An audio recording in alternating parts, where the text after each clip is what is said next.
Assalamualaikum warahmatullahi wabarakatuh. Alhamdulillahi rabbil alamin. Hamdan kathiran tayyiban mubarakan fih kama yuhibbu rabbuna wa yardah. Wa ashhadu an la ilaha illallah wahdahu la syarika lah. Wa ashhadu anna Muhammadan abduhu wa rasuluh. Allahumma salli ala nabiyyina Muhammadin wa ala alihi wa sahbihi wa man tabi'ahum bi ihsan ila yaumiddin. Ikhwani fillah rahimani wa rahimakumullah. Alhamdulillah, kita akan melanjutkan kajian tafsir kalimat tauhid atau tafsir la ilaha illallah karya Asy-Syaikh Muhammad bin Abdul Wahhab rahimahullah dengan syarah atau penjabaran dan penjelasan dari Asy-Syaikh Shalih Al-Fauzan hafizahullah ta'ala. Kita baca pernyataan dari Asy-Syaikh Muhammad bin Abdul Wahhab rahimahullah, dan ini adalah kajian yang ke-6.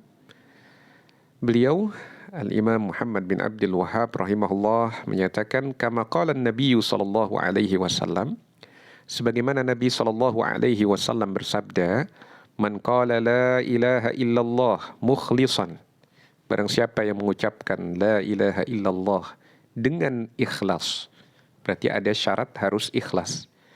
Wa fi riwayah, dan di dalam sebagian riwayat dinyatakan khalisan min qalbih, ikhlas dari hatinya. Wa fi riwayah, di dalam riwayat yang lain dinyatakan shadiqan min qalbih, jujur dari hatinya. Wa fi haditsin akhar, di dalam hadis yang lain, man qala la ilaha illallah wa kafara bima yu'badu min dunillah, barang siapa yang mengucapkan la ilaha illallah dan mengkufuri segala yang disembah selain Allah. Ini menunjukkan hadis-hadis Nabi itu menjelaskan bahwa ucapan la ilaha illallah itu ada syaratnya, harus ikhlas, harus jujur, harus diwujudkan dengan perbuatan mengkufuri segala yang disembah selain Allah. Mengkufuri dengan ucapan, mengkufuri dengan tindakan. Ya, kalau hati mengucapkan la ilaha illallah ikhlas, juga jujur, bukan hanya main-main, tetapi benar-benar sesuai antara ucapan dengan yang diyakini, dan sesuai pula apa yang diamalkan. Nah, kita baca penjelasan dari Syekh Shalih Al-Fauzan hafizahullah ta'ala. Man qala la ilaha illallah mukhlisan, barang siapa yang mengucapkan la ilaha illallah dengan ikhlas, hadza qaid, ini adalah suatu persyaratan, ya, terikat. Qaid itu terikat, artinya terikat dengan persyaratan ini. Lam yaqtasir ala qawlihi man qala la ilaha illallah, tidak cukup atau tidak berhenti sabda Nabi itu pada ucapan man qala la ilaha illallah, barang siapa yang mengucapkan la ilaha illallah, tidak berhenti sampai di situ.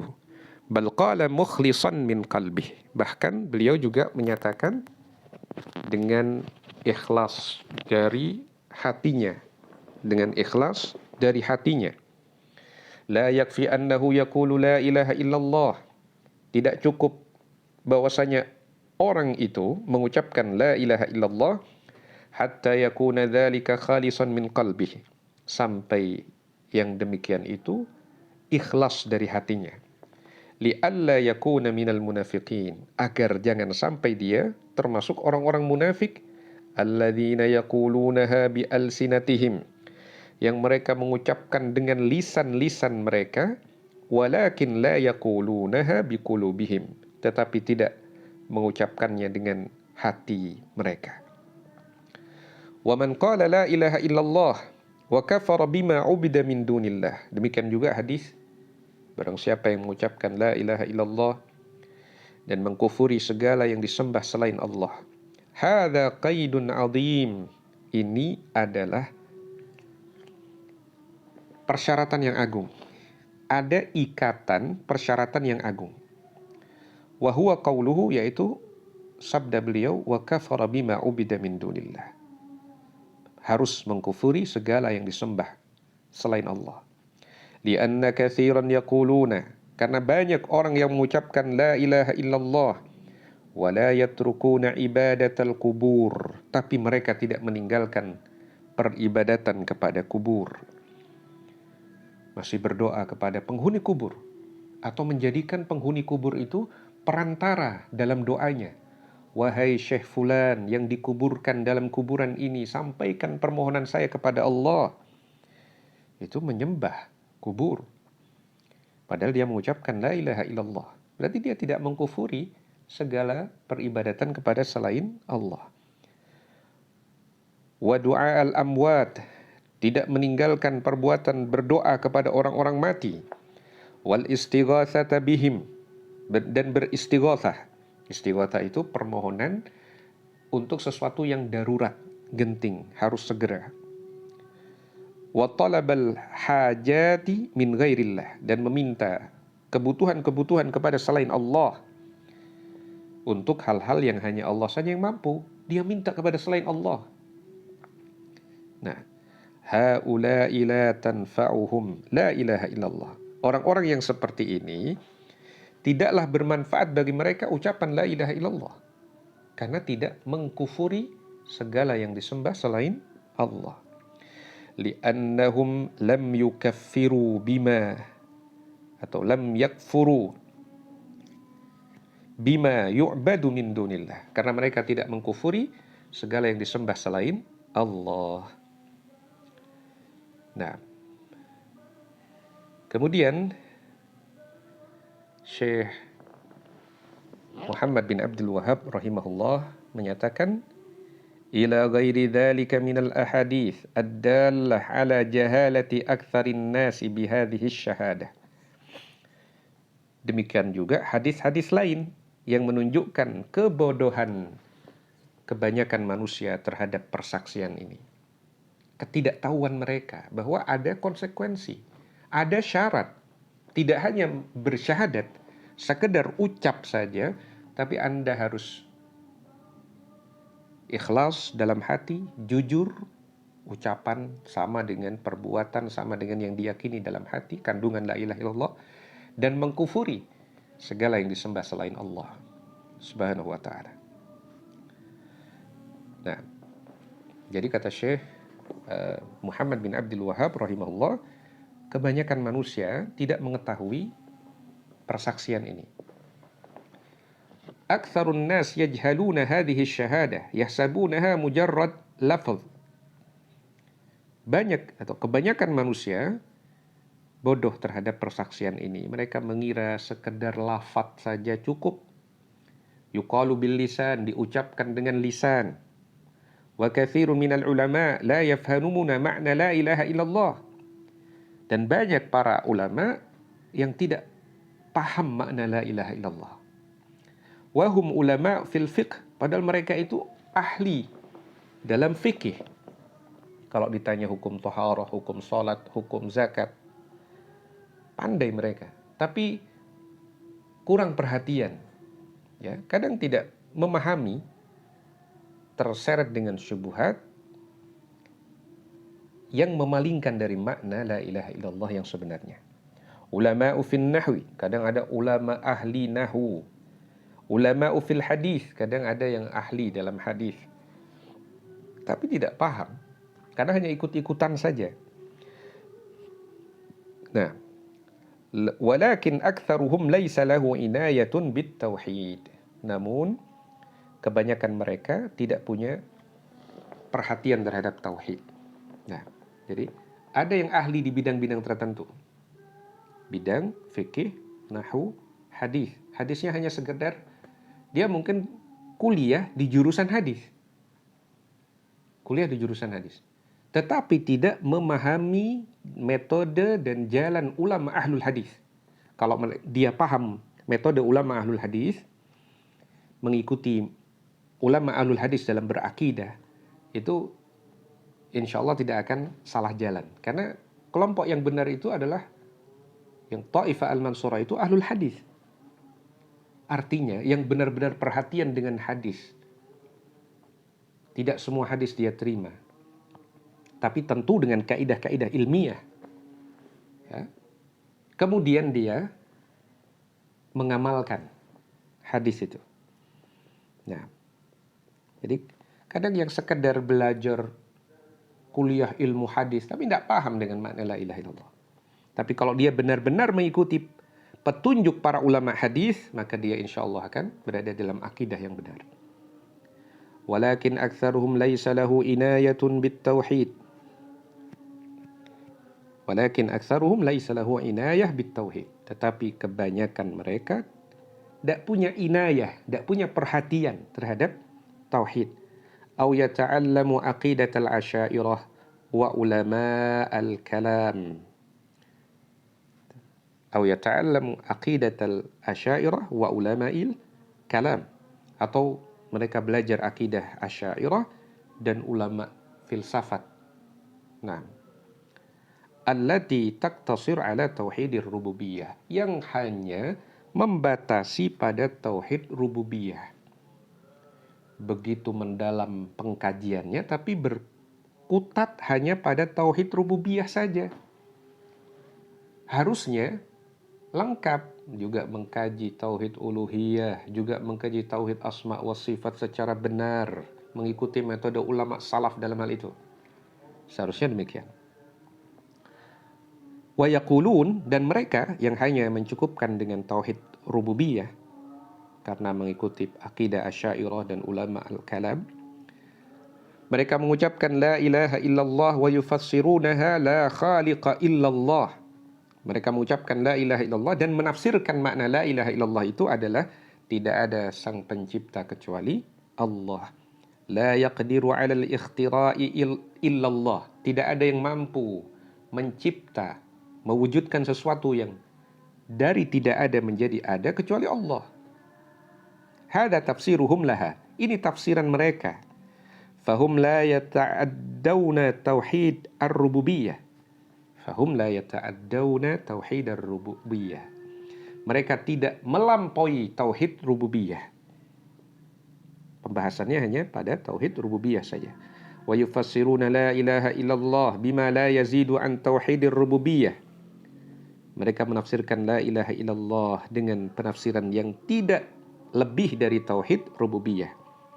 Wala yata'arraduna li tauhidil uluhiyah alladhi huwa matlubu la ilaha illallah. Tidak mengarah kepada tauhid uluhiyah yang itu adalah yang diminta sebagai konsekuensi dari la ilaha illallah. Iqra'u aqaidal mutakallimin. Bacalah akidah-akidah para filsafat. Tajiduna annahum yurakkizuna ala itsbati wujudillah. Kalian akan dapati mereka itu fokus pembahasannya itu adalah untuk mengokohkan pernyataan adanya Allah Subhanahu wa ta'ala. Jadi pembahasannya meluas, melebar, menyamping, ke depan, ke belakang, kanan, kiri. Itu untuk menguatkan keyakinan Allah ada. Bukan untuk meyakinkan Allah adalah satu-satunya yang berhak diibadahi. Dan semua peribadatan kepada selain Allah itu batil. Bukan ke sana. Padahal fitrah manusia sudah meyakini Allah ada. Tidak perlu berjuta-juta dalil dicari untuk mengokohkan keyakinan keberadaan Allah Subhanahu wa ta'ala. Ka'annallaha fi syak, seakan-akan Allah itu diragukan keberadaannya sampai dicari, dikupas pembuktiannya. Masya Allah, begitu banyak.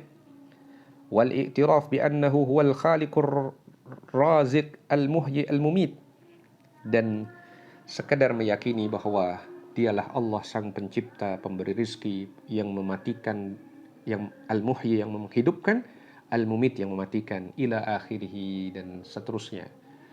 Berkutat hanya di seputar tauhid rububiyah saja. Wala yadhkuruna al-ibadah. Mereka tidak menyebutkan tentang ibadah. Ibadah itu apa? Ibadah itu seharusnya dipersembahkan hanya untuk Allah. Nah, seperti apa contoh ibadah yang itu hanya untuk Allah saja, yang masuk dalamnya akidah ibadah hati, amalan qalbu misalkan. Wala yadhkuruna al-uluhiyah abadan. Mereka tidak menyebutkan uluhiyah sama sekali. Hadza la yazidu ala dinil musyrikin alladziina qala Allahu fihim. Kalau demikian, ini tidaklah lebih dari agama orang-orang musyrikin yang Allah berfirman tentang mereka dalam surah Yunus ayat 31. Qul man yarzuqukum minas sama'i wal ardi amman yamliku as-sam'a wal absara wa man yukhrijul hayya minal mayyiti wa yukhrijul mayyita minal hayyi wa man yudabbirul amr fasayaquluna Allah. Katakan, siapakah yang memberikan rizki kepada kalian dari langit dan bumi, atau siapakah yang menguasai pendengaran, penglihatan, dan siapakah yang mengeluarkan kehidupan dari kematian, dan siapakah yang mengeluarkan kehidupan dari kematian dan yang mengeluarkan kematian dari kehidupan, dan siapakah yang mengatur urusan-urusan. Tanyakan kepada orang-orang musyrik itu, fasayaquluna Allah. Niscaya mereka akan benar-benar berkata Allah. Allah yang memberi rizki dari langit dan bumi, Allah yang menguasai pendengaran dan penglihatan, Allah yang mengeluarkan kematian dari kehidupan dari kematian, kematian dari kehidupan, dan yang mengatur seluruh urusan. Itu Allah. Keyakinan orang-orang musyrikin dalam surah Yunus ayat 31. Yuthbituna ar-rabba walakin ya'buduna ghairah. Mereka orang-orang musyrikin itu menetapkan Rabb, tapi mereka menyembah selainnya. Wa ya'buduna min dunillahi ma la yadurruhum wa la yanfa'uhum wa yaquluna haula'i syufa'auna 'indallah. Mereka orang-orang musyrikin itu menyembah selain Allah yang tidak memberikan mudarat maupun manfaat kepada mereka, tidak punya kekuasaan. Sembahan-sembahan itu tidak punya kekuasaan memberikan mudarat, tidak punya kuasa memberikan manfaat kepada penyembahnya. Wa yaquluna haula'i syufa'auna 'indallah. Dan mereka mengatakan, ini sesembahan-sesembahan kami ini adalah pemberi syafaat kami di sisi Allah, supaya kami lebih dekat kepada Allah, perlu perantara-perantara ini. Ini dalam surah Yunus ayat 18. Ma yaqulun, orang-orang musyrikin itu tidak mengatakan innahum yakhluquna wa yarzukun. Sesembahan kami selain Allah itu bisa menciptakan, bisa memberi rizki. Mereka tidak bicara begitu, tidak meyakini begitu. Tidak meyakini Latta, Uzza dan Manat itu bisa menciptakan, memberi rizki. Tidak. Walakin yaquluna, tetapi mereka mengatakan innahum syufa'a'u wusata' lana indallah. Mereka ini sebagai pemberi syafaat dan sebagai perantara kami di sisi Allah. Fal amru khatirun jiddan. Maka perkaranya adalah sangat berbahaya. Fahunaka labsun kathir fi hadzal amr. Ada banyak pengkaburan syubhat dalam perkara ini. Wa dhalla kathirun minan nas bi hadzal labs. Dan menyimpang banyak manusia dengan pengkaburan-pengkaburan ini. Alladhi yukhlisut tauhid wa yubayyinu ma'na la ilaha illallah yaqulun. Sedangkan yang memurnikan tauhid dan menjelaskan makna la ilaha illallah yang benar, orang-orang yang menyebarkan keraguan dan pengkaburan itu mengatakan hadza yukaffirul muslimin. Ini orang suka mengkafirkan kaum muslimin. Nah, padahal mau menjelaskan makna tauhid yang benar, la ilaha illallah yang benar, berdasarkan ayat yang lain, hadis Nabi yang sahih. Itu seperti apa sebenarnya? Tapi dituduh, kamu ini suka mengkafirkan kaum muslimin. Nahnu nabra'u ilallahi minal ladzi yukaffirul muslimin. Kami berlepas diri kepada Allah, ya, dari orang-orang yang mengkafirkan kaum muslimin. Nahnu ma nukaffiru illa man kaffarahu Allah wa rasuluh. Kami tidaklah mengkafirkan kecuali yang dikafirkan oleh Allah dan Rasulnya. Falladzi la yuhaqqiqu la ilaha illallah faqad kaffarahu Allah wa rasuluh. Adapun orang yang tidak benar-benar mewujudkan makna la ilaha illallah, tidak bersungguh-sungguh, tidak jujur, tidak ikhlas, tidak mengkufuri sesembahan lain selain Allah, maka mereka ini dikafirkan oleh Allah dan Rasulnya. Allah dan Rasulnya yang mengkafirkan mereka. Nah, Taib, ini yang bisa kita kaji pada kajian yang ke-6 ini. Kurang lebihnya saya mohon maaf. Subhanakallahumma wa bihamdika asyhadu an la ilaha illa anta astaghfiruka wa atubu ilaik. Wa sallallahu wa sallama ala nabiyyina Muhammadin wa ala alihi wa sahbihi ajmain. Wassalamualaikum warahmatullahi wabarakatuh.